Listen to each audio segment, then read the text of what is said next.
Começa agora o programa Visão Espírita, um programa a serviço do movimento espírita na 18ª região. Nosso Pai, que estás em toda parte, santificado seja o teu nome, no louvor de todas as criaturas. Venha a nós o teu reino de amor e sabedoria.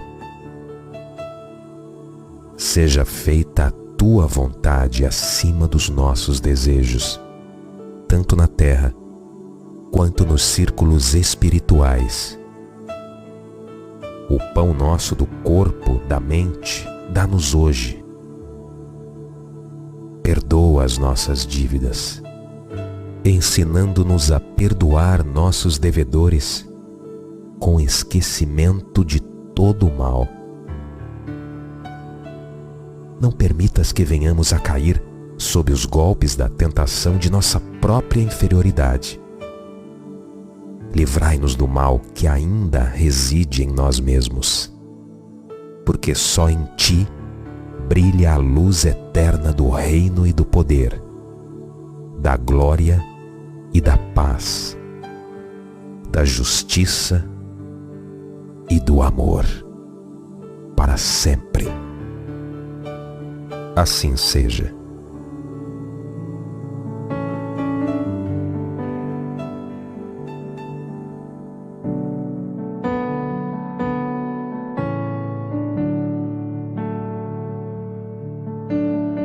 Olá, queridos irmãos, amigos, satisfação em estar com vocês novamente na realização do programa Visão Espírita. Sejam bem-vindos, um grande abraço para todos vocês. Em especial, eu quero mandar aí um abraço, não só para os ouvintes do programa Visão Espírita aqui de Cesarina, Goiás, mas também dos municípios diversos que estão a nos ouvir por intermédio do aplicativo da rádio.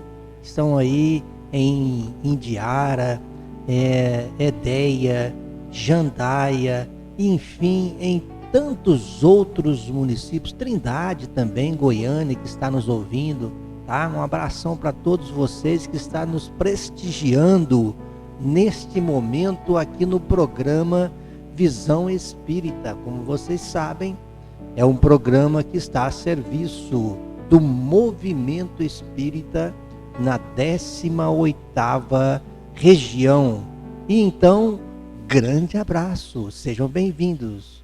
Hoje nós vamos, é claro, veicular reflexões importantes para todos nós.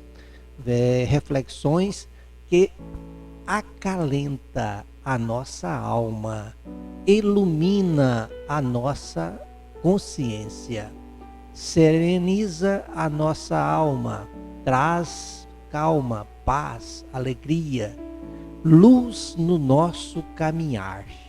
Por isso nós agradecemos a Deus por estarmos aqui juntos novamente nesta oportunidade.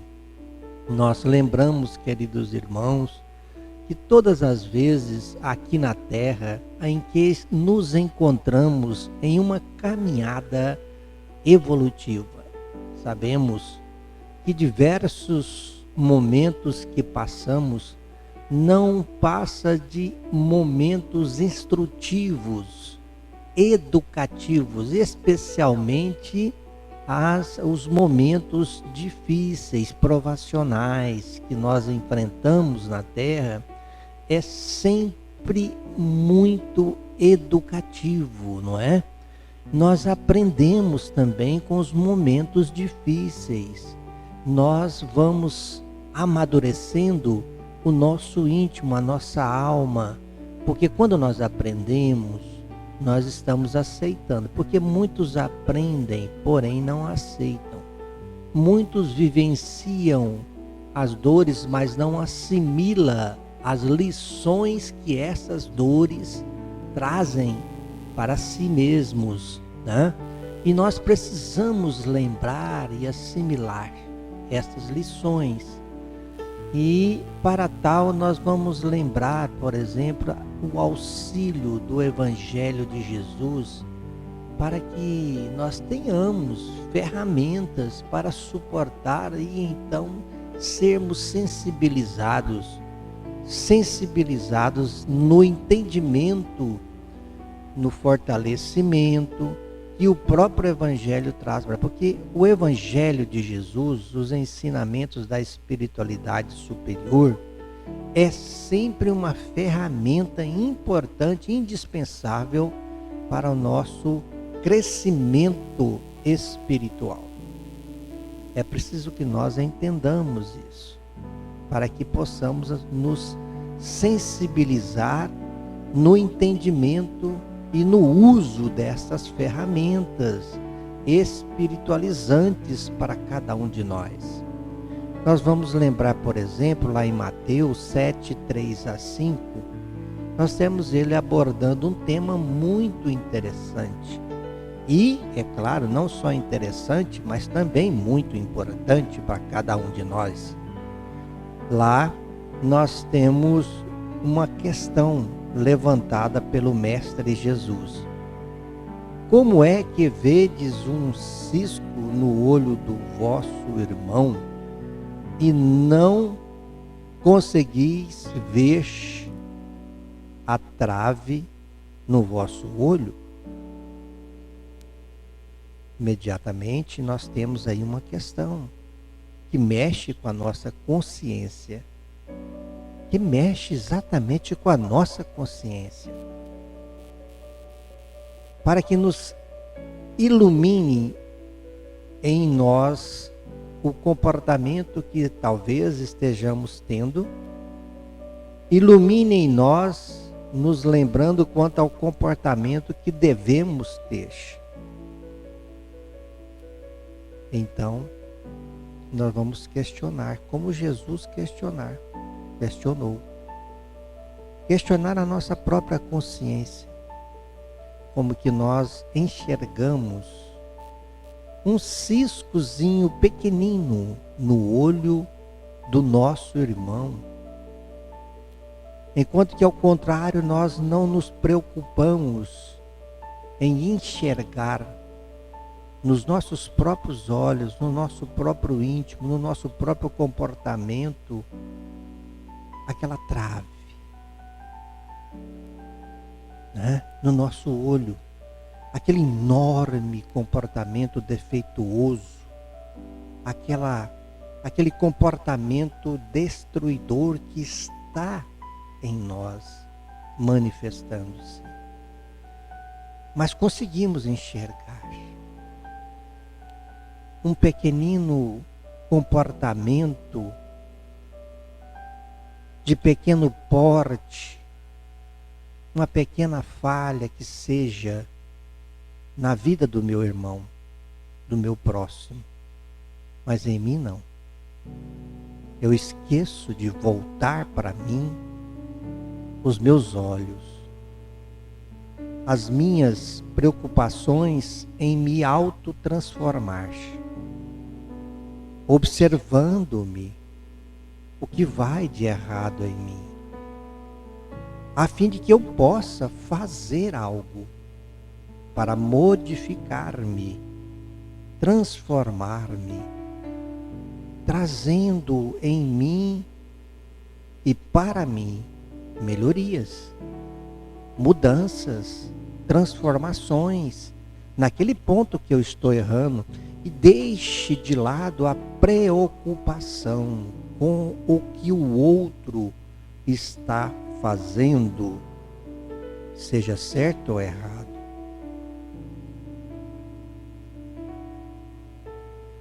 Se está fazendo de errado, que eu tenha a postura de mentalizar através de uma prece, rogando a Deus que o fortaleça, o ilumine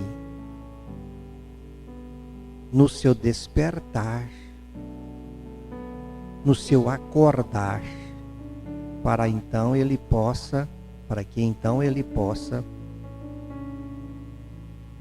despertar para a transformação em si próprio, assim como nós devemos fazer? Rogar a Deus por nós também, para o nosso despertar, para aumentar a nossa capacidade de visão, de enxergar nós mesmos, ao invés de ficarmos preocupados com o que o outro faz, com o que o outro pensa. O que o outro faz e pensa, por exemplo, de nós mesmos, não é uma preocupação nossa, mas o que nós fazemos e pensamos do outro, isso sim é uma preocupação nossa. Nós somos responsáveis pelo que nós pensamos, pelo que nós fazemos, mas não somos responsáveis pelo que o outro pensa, pelo que o outro faz, de certo ou de errado. As consequências, as consequências das escolhas é de cada um de nós. Podemos sim orar uns pelos outros, sempre. Lembra-nos o Evangelho segundo o Espiritismo, com a espiritualidade superior. No caso, Allan Kardec vem trazendo para nós, dizendo que lá no item 10 do capítulo 10 do Evangelho segundo o Espiritismo, dizendo para nós que uma das imperfeições da humanidade consiste em ver o mal de outrem, antes de vermos o mal que está em nós. Então, para julgar-se a si mesmo, seria preciso que o homem pudesse ver seu interior num espelho. E, de certo modo, pudesse transportar-se para fora de si próprio.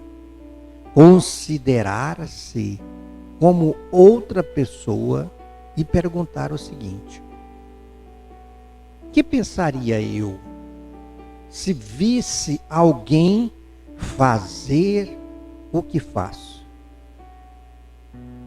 Incontestavelmente, é o orgulho que leva o homem a disfarçar para si mesmo os seus próprios defeitos, tanto morais quanto físicos.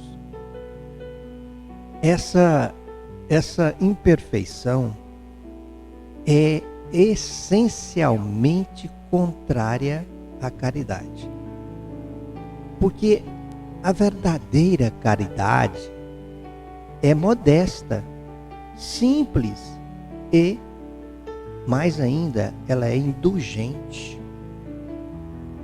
Caridade orgulhosa é um contrassenso, visto que esses dois sentimentos se neutralizam um ao outro.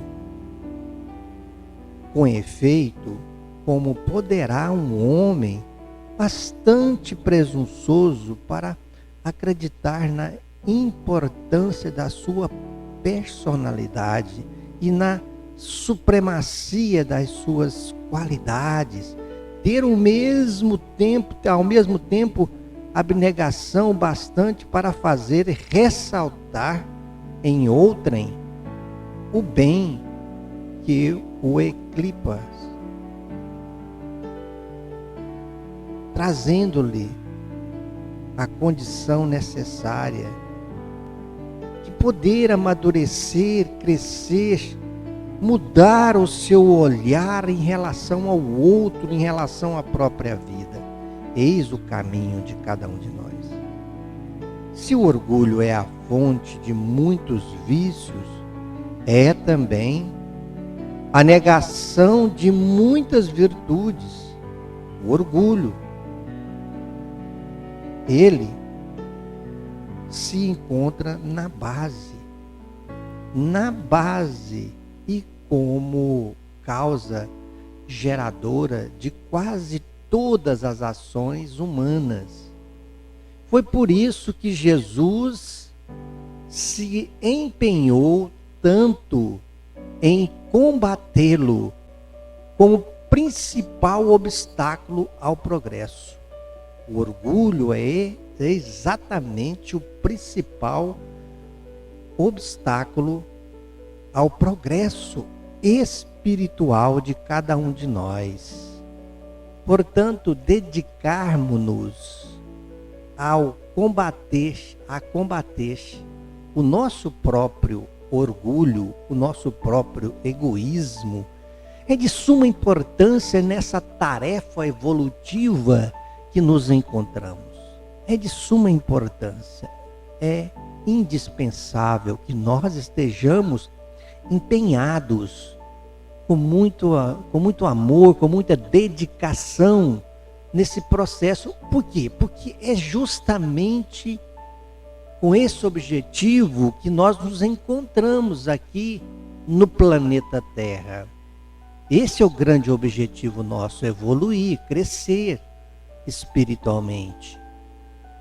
Existem, é claro, os meios materiais que nos traz os confortos necessários, que nos faz sentir apoiados materialmente. E é necessário as questões materiais. Mas as questões materiais não são tudo.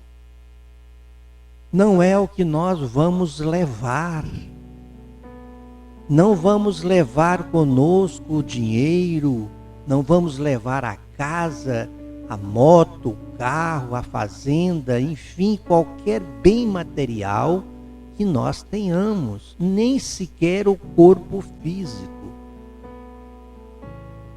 Só vamos levar aquilo que é de uso do espírito. Nada que é de uso da matéria nós vamos poder levar. Mudar o nosso olhar, enquanto aqui estamos, enquanto aqui nos encontramos no planeta Terra, mudar o olhar assim como nós olhamos, assim como nós vislumbramos o nosso próximo, a essa ou aquela situação que eu estou vivendo, que o outro está vivendo. A exemplo de Jesus. Vamos fazer aquela pergunta, né? E lembrar de alguns exemplos. Qual é o olhar de Jesus? Qual o olhar de Jesus para esta ou aquela situação? Em relação a este ou aquele irmão ou aquela irmã?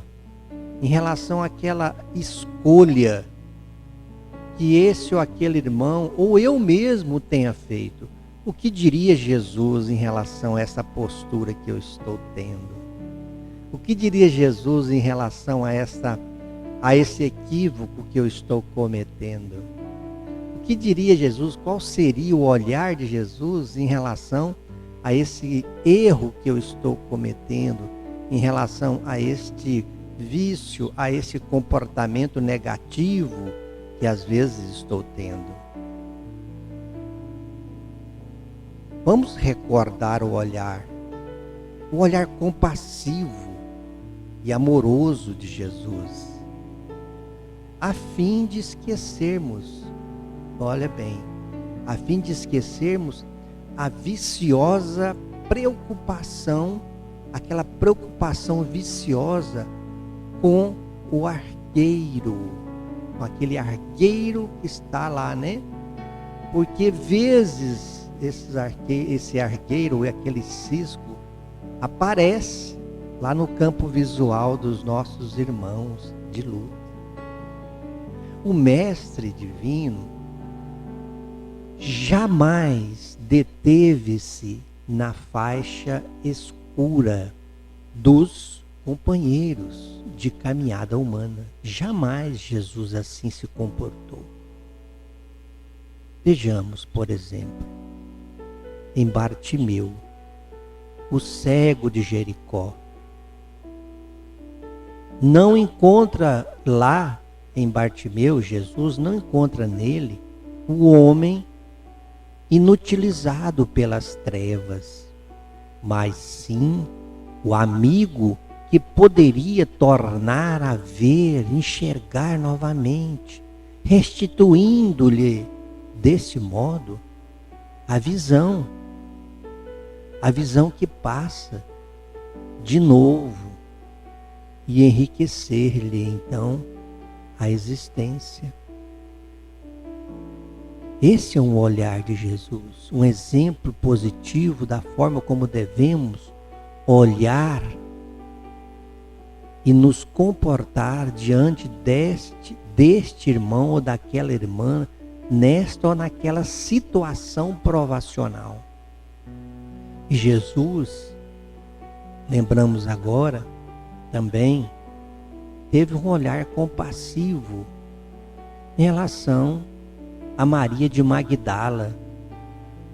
Em relação a Maria de Magdala, ele não enxerga nela a mulher possuída pelos gênios da sombra, mas sim a irmã sofredora. Enxerga nela uma irmã sofredora.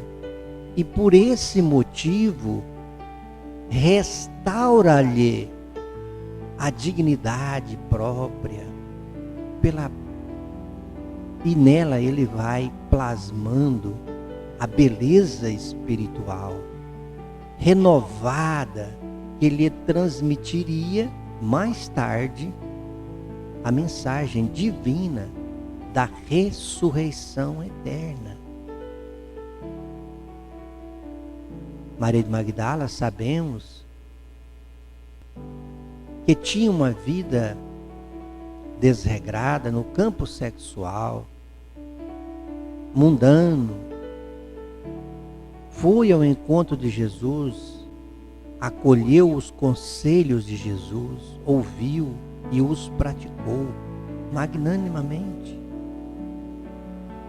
Tanto é que acolheu os leprosos, passou até a viver com os próprios leprosos, cuidando deles, falando, pregando, levando a palavra de Jesus, os ensinamentos de Jesus para eles, chegando ao ponto de ser contaminada pela lepra também. Jesus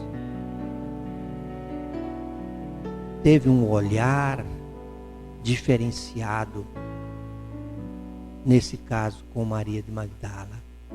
Enxergou nela não a beleza física, não as sombras comportamentais que ela tinha, mas o potencial espiritual dela, a beleza espiritual dela. Ele enxergou que ia no âmbito do espírito. Também Jesus teve um olhar diferenciado. No caso de Zaqueu, por exemplo. Em Zaqueu, Jesus não identifica nele o expoente da usura ou da apropriação indébita, e sim enxerga nele um missionário do progresso. Um missionário do progresso enganado naquele momento pelos desvários da posse. E por essa razão, Jesus desenvolve-lhe o trabalho e o raciocínio, a administração sábia e justa, o faz enxergar um verdadeiro comportamento que no âmbito dele, no âmbito de Zaqueu, já se fazia presente. E Jesus favorece a Zaqueu o despertar espiritual. E ele então se dispõe a transformar-se para melhor, mudando os seus comportamentos, a sua visão de vida, e ele se transforma e se torna um exemplar cristão. É o olhar de Jesus. É a forma como Jesus aplicava o seu olhar, a forma como Jesus olhava para as pessoas, principalmente para aquelas que estavam em erros. Principalmente para aquelas que estavam equivocadas. E nós? Que olhar estamos tendo, não só com relação a nós, que olhar estamos tendo em relação também ao meu irmão, ao meu próximo, aquele que está em equívoco nesse momento, aquele que está errando, aquele que está ali do meu lado, às vezes no meu seio familiar, no meu meio familiar mesmo. Que olhar eu estou tendo para aquele que no momento está bastante equivocado, no momento está entregue, mergulhado no mar de equívocos, de erros diversos. Que olhar eu estou tendo? Que atitude eu estou tendo? Estou sendo útil a esse irmão? Ou estou prejudicando-o ainda mais? Ou estou jogando lenha na fogueira dos seus males ainda mais? O que eu estou fazendo? Que tipo de olhar estou tendo? A exemplo de Jesus, que tipo de olhar estou tendo? É um olhar destruidor, julgador, condenador? Ou é um olhar como Jesus, compassivo? Eu preciso me perguntar e avaliar-me de forma construtiva, espiritualizante. Jesus teve um olhar, por exemplo, também em mais um exemplo de Jesus, em Pedro. Nós sabemos, Pedro negou Jesus nos momentos mais cruciantes da vida de Jesus. Pedro negou Jesus. Então, em Pedro, no dia da negação, não repara, Jesus nesse caso, em relação a Pedro, não repara aquele cooperador enfraquecido, mas sim o aprendiz invigilante a exigir-lhe compreensão e carinho. Jesus enxerga isso. E então, por isso, transforma-o, no caso Pedro, transforma-o com o tempo no baluarte seguro do evangelho nascente, operoso e fiel até o martírio e a crucificação. Com seu olhar compassivo, com seu olhar compreensivo, amoroso, assim Jesus se comporta com aquele que no momento está equivocado. Eu pergunto mais uma vez, e nós, como estamos nos comportando? Que olhar estamos tendo para com o nosso irmão em erros? Estou julgando? Estou condenando? Estou denegrindo a sua imagem? Estou faltando com a indulgência? Ou estou tendo a devida caridade, como entendia Jesus? Sendo benevolente, indulgente para com as faltas alheias, estou esquecendo as ofensas, perdoando. Eu preciso me avaliar e me perguntar tudo isso e enxergar em mim os meus comportamentos e preocupar com o meu comportamento. Como estou me comportando, não como o meu irmão está se comportando. Orar por ele, querer, desejar, fazer o possível pelo meu irmão que no momento está equivocado. Que seja a nossa prece sincera, via pensamento, rogando ao Pai que esse irmão, que no momento se encontra equivocado, em caminhos sombrios, rogar ao Pai que ele, em um determinado momento, possa despertar para novos rumos, para novos caminhos. rogar ao Pai que o fortaleça, que ilumine a sua mente, que tudo mude para melhor na vida dele. Isso podemos fazer e devemos fazer, porque isso é caridade. Compreender, tolerar é caridade. Ser indulgente para com as faltas do nosso irmão é caridade. Benevolentes é caridade. E perdoar é caridade. Em Judas, com relação a Judas, qual foi o olhar de Jesus? Qual foi o olhar de Jesus em relação ao equívoco enorme que Judas, aliás, cometeu em relação a Jesus? Em Judas, Jesus não surpreende o discípulo ingrato, mas sim o colaborador traído pela própria ilusão. E embora sabendo-o, fascinado pela honraria terrestre, sacrifica-se até o fim, aceitando a flagelação e a morte para doar-lhe o amor e o perdão que se estenderiam pelos séculos e séculos, soerguendo os vencidos e amparando a justiça das nações. A justiça das nações.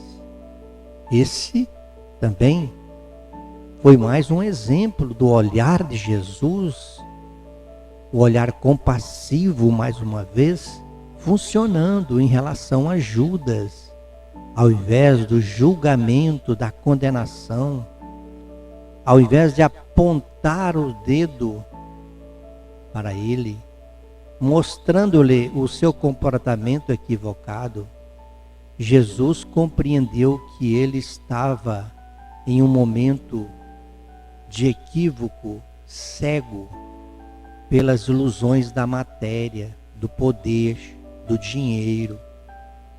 Sabia Jesus que aquele momento iria passar. E então Jesus seguiu adiante com o seu papel exemplar, sacrificando-se a fim de dar o seu exemplo de amor, sabendo que esse exemplo de amor o faria transformar-se, no caso Judas também, através dos séculos e séculos que viriam pela frente. Jesus sabia que Judas, com o exemplo dado por ele, por Jesus, para ele, para Judas e para a humanidade, o Judas, espiritualmente falando, iria se transformar, despertar a nível de consciência. Então Jesus não o condenou, mas deu-lhe a oportunidade de seguir adiante e colher os frutos das suas ações, das suas escolhas, sabendo que ele iria assimilar a lição, iria fazer diferente posteriormente, no âmbito do espírito, nas diversos outros momentos existenciais que viriam pela frente. E somos eternos, somos imortais, vamos sempre estar, até quando for necessário, vamos estar vinculados a um ciclo reencarnatório, a fim de trabalhar em nós as mudanças, as transformações necessárias. Então busquemos algo do olhar de Jesus para os nossos olhos, e a crítica será definitivamente banida quando nós fizermos isso, né? Buscando esse olhar de Jesus, esse exemplo da forma como Jesus olhava a tudo e todos, de forma definitiva, a partir desse momento, será banido do mundo de nossas consciências, porque estão teremos, nesse caso, atingido o grande entendimento que nos fará discernir em cada ser do caminho, ainda mesmo quando nos mais inquietantes espinheiros do mal, um irmão nosso necessitado, antes de tudo, de nosso auxílio e de nossa compaixão, não de nossa acusação, não de nosso julgamento, mas de nossa compaixão. Eis a palavra-chave: compaixão para com nosso irmão em erros, compaixão, um olhar de compaixão. Assim, então, queridos irmãos, estamos buscando essas reflexões, para que essas mesmas reflexões possa, veiculando em nosso íntimo, promover em nós a força necessária para que nós tenhamos a disponibilidade de promover mudanças no nosso olhar, na nossa maneira de ver a vida, de ver os nossos irmãos, de ver a nós mesmos, de compreender a nós, de entender, de termos um olhar diferenciado, um olhar compassivo ao invés de ter um olhar julgador. Só assim vamos fortalecer o nosso trajeto evolutivo. Só assim vamos alcançar êxitos realmente no campo evolutivo. Só assim vamos amadurecermos espiritualmente, educando-nos, despertando para os valores morais necessários que precisamos conquistar. E, melhor ainda, precisamos construir, a fim então de construir virtudes que nós ainda não temos. Esses são os caminhos, traçados não por esta ou aquela religião, mas traçadas por Deus, primeiramente por Deus, manifestando essas leis e esses ensinamentos através de Jesus, seu Filho, a fim de que nós, acatando os seus exemplos, se esforçando na prática dos seus exemplos, estivéssemos também crescendo, estivéssemos também evoluindo, progredindo espiritualmente. Por isso, então, eu agradeço a Deus por esses momentos especiais, queridos irmãos, queridas irmãs. Obrigado, Senhor, muito obrigado. Obrigado, meus irmãos.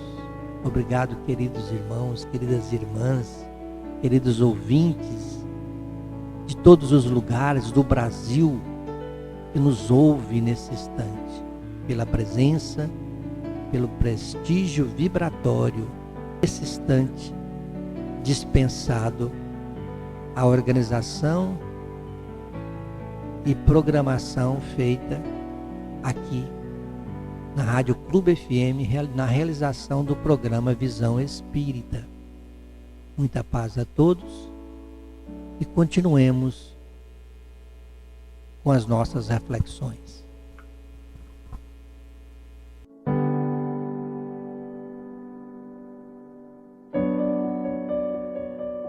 Você está ouvindo programa Visão Espírita.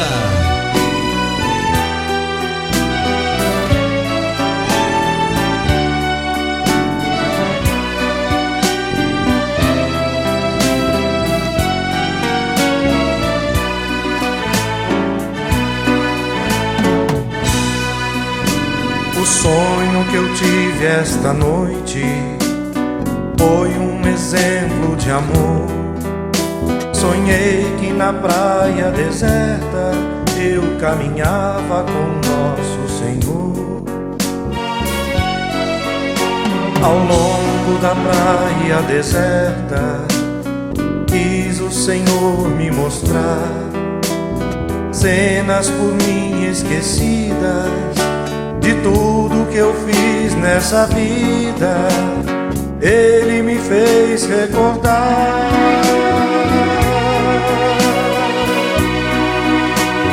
Cenas das horas felizes, que a mesa era farta na hora da ceia. Por onde eu havia passado, ficaram 2 pares de rastros na areia. Então o Senhor me falou, em seus momentos passados, para guiar os seus passos, eu caminhava a seu lado.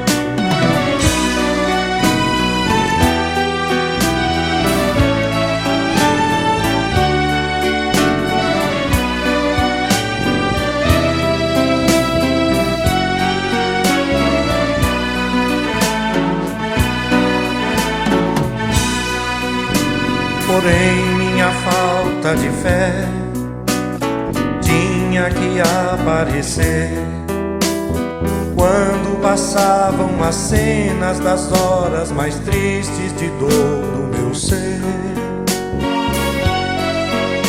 Então ao Senhor reclamei, somente o meu rastro ficou.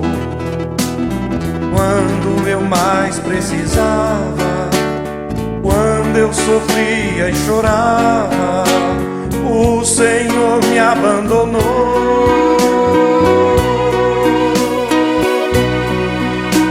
Naquele instante sagrado, Ele abraçou-me dizendo assim: usei a coroa de espinhos, morri numa cruz e duvidas de mim. Esses rastros são meus, ouça o que eu vou lhe dizer. Nas suas horas de angústias, eu carregava você.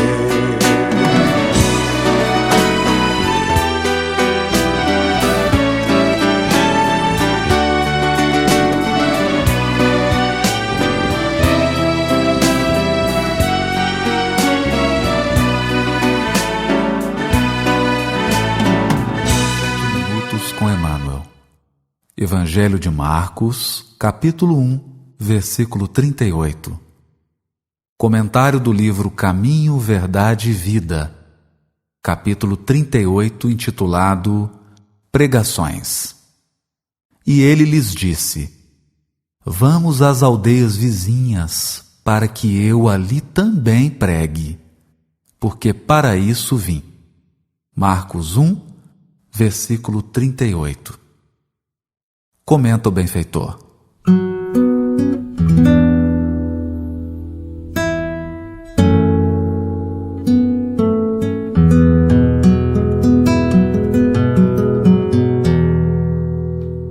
Neste versículo de Marcos, Jesus declara ter vindo ao mundo para a pregação. Todavia, como a significação do conceito tem sido erroneamente interpretada, é razoável recordar que, com semelhante assertiva, o Mestre incluía no ato de pregar todos os gestos sacrificiais de sua vida. Geralmente, vemos na Terra a missão de ensinar muito desmoralizada. A ciência oficial dispõe de cátedras. A política possui tribunas. A religião fala de púlpitos. Contudo, os que ensinam, com exceções louváveis, quase sempre se caracterizam por 2 modos diferentes de agir. Exibem certas atitudes quando pregam e adotam outras quando em atividade diária. Daí resulta a perturbação geral, porque os ouvintes se sentem à vontade para mudar a roupa do caráter. Toda dissertação moldada no bem é útil. Jesus veio ao mundo para isso. Pregou a verdade em todos os lugares. Fez discursos de renovação. Comentou a necessidade do amor para a solução de nossos problemas. No entanto, misturou palavras e testemunhos vivos, desde a primeira manifestação de seu apostolado sublime até a cruz. Por pregação, portanto, o Mestre entendia igualmente os sacrifícios da vida, enviando-nos divino ensinamento. Nesse sentido, conta-nos o Evangelho que o Mestre vestia uma túnica sem costura na hora suprema do Calvário.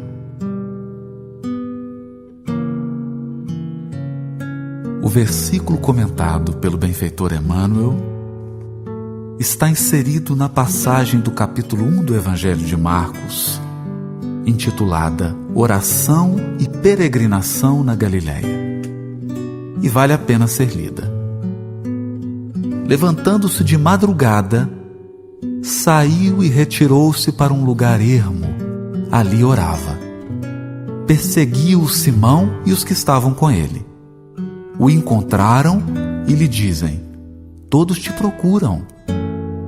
Diz-lhes: vamos a outros lugares, aos que possuem povoados, para que também ali proclame, pois vim para isto.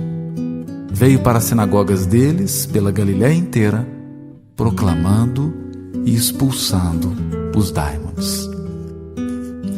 Bonita passagem que revela Jesus acordando de madrugada e iniciando o trabalho de divulgação do Evangelho.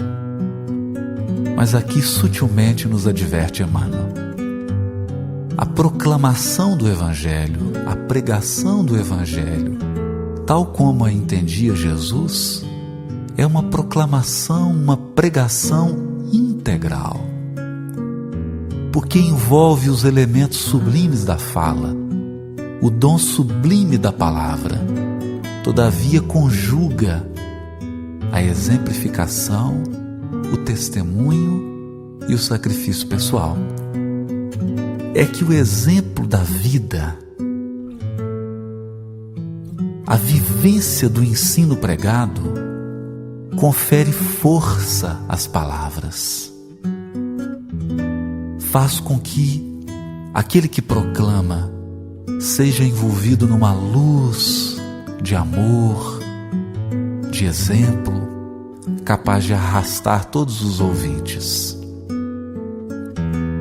dando a ideia de que o proclamador veste uma túnica sem costura. Aquilo que ele fala é o que ele vive. Naturalmente, esse é o ideal que todos perseguimos, ideal ainda nem sempre alcançado por todos nós que temos a tarefa da divulgação. Mas, mesmo com as limitações, é preciso seguir o modelo e o exemplo de Jesus e incorporar a cada dia na nossa fala, na nossa divulgação, a exemplificação e a nossa própria vida, com suas dores, seus sacrifícios e os seus testemunhos, para que a nossa fala reflita com segurança o ensino glorioso de Jesus. Dia virá em que a roupa do nosso caráter será semelhante à túnica envergada por Jesus no Calvário, uma túnica alva, brilhante e sem costura, revelando a coerência, a exemplificação, a vivência sublime do amor.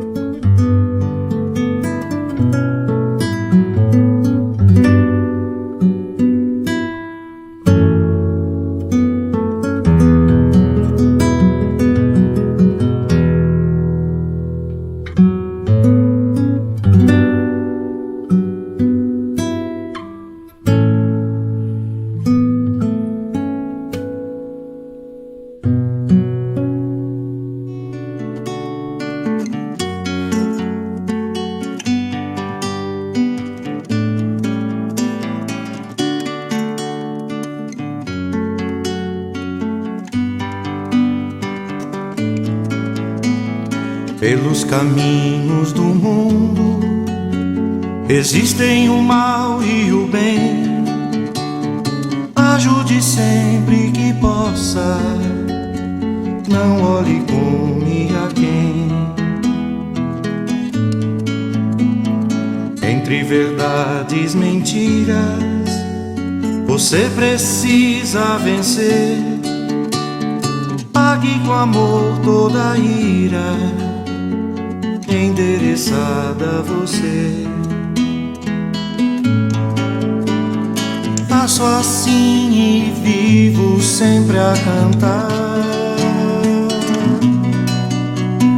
Um sorriso cabe em qualquer lugar.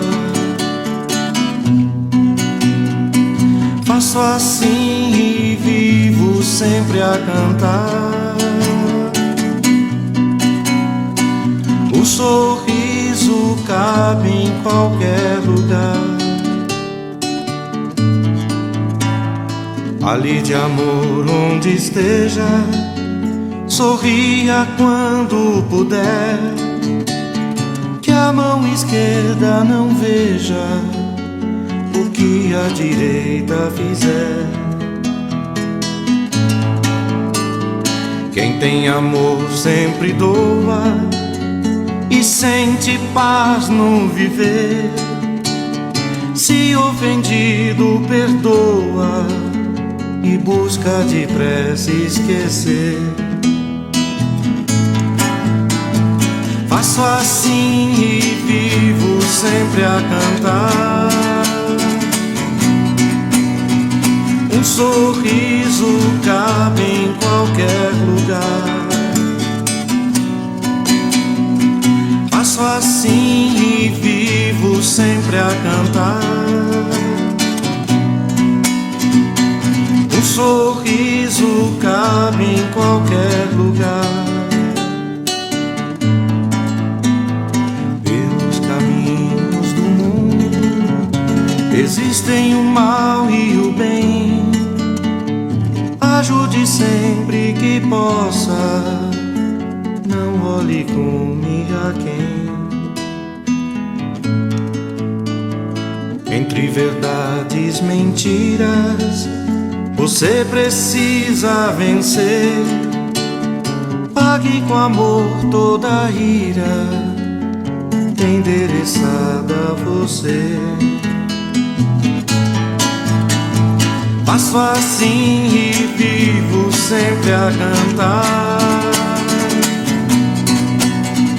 Um sorriso cabe em qualquer lugar. Faço assim e vivo sempre a cantar. Um sorriso cabe em qualquer lugar.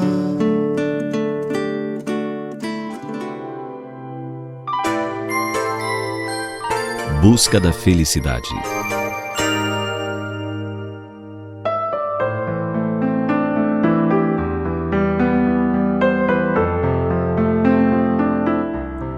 Você já se preocupou alguma vez com a felicidade? Já envidou esforços para conquistá-la? Quem de nós não deseja ser feliz? Salvo os casos patológicos, as pessoas estão sempre em busca da felicidade, ainda que não se deem conta disso.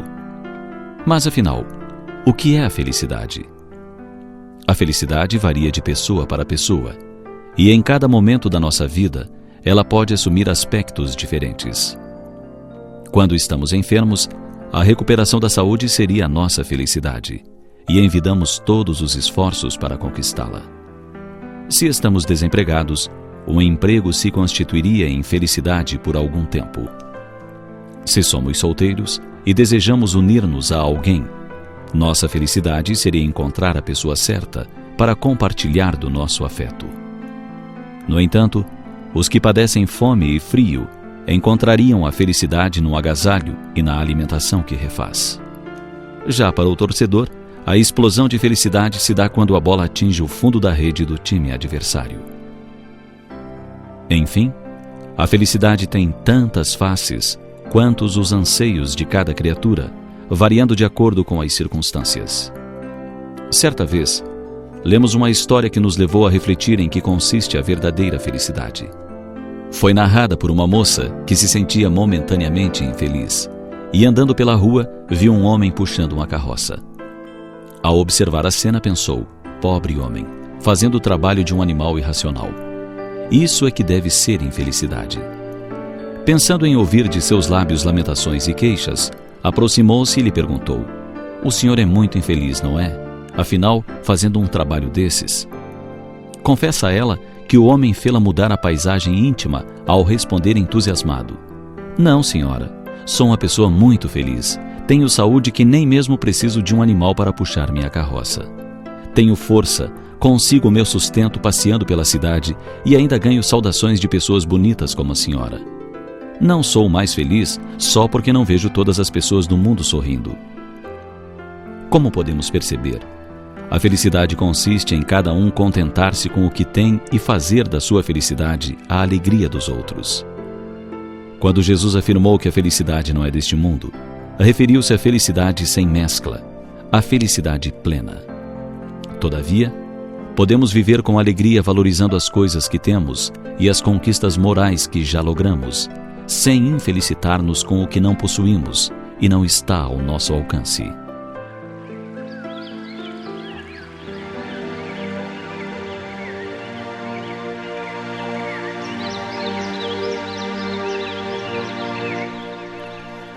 Muitos de nós buscamos a felicidade distante de onde ela se encontra. A cada momento, Deus nos oferece 1000 motivos para nos alegrarmos. A oportunidade de viver, de ter uma família, amigos, trabalho. A natureza, o sol, a chuva, a noite para o repouso, as chances de aprendizado em cada minuto que passa por nós. Até mesmo os percalços do caminho são motivos de alegria, por nos ensinarem a superá-los, preparando-nos para a conquista da felicidade perene, que a todos nos aguarda, após superados os obstáculos naturais da caminhada.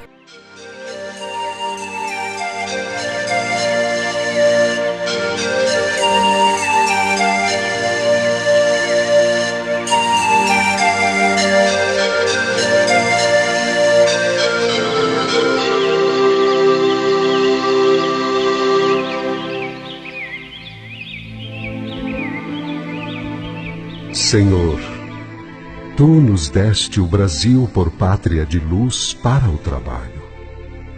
Ajuda-nos a viver de modo a nos transformarmos nos Teus braços no mundo. Contudo, nesta hora grave pela qual passa o povo brasileiro, faze com que os ensinamentos do Cristo nos permitam contribuir de forma lúcida e competente. Então, Senhor, conceda-nos um momento para pedirmos por esta nação e, sobretudo, por nossa gente. Que nenhum brasileiro seja o símbolo da guerra. Que nenhum de nós fomente a discórdia e a desunião. Que nas lutas da vida, nossas armas sejam a honestidade, a bondade, a dignidade e a força irrefreável do labor. Que nossas críticas ferinas sejam transmutadas no apoio moral e na ordem que do alto emana. Pacificai. Que as disputas no cenário político sejam um convite à reflexão e que o refletir traduza a necessidade da ação por meio da disciplina e da democracia conscientes. Eurípides Barçanufo. Disse alguém, laços fortes criou, responsável tu és. Você acabou de ouvir o programa Visão Espírita. Muita paz a todos.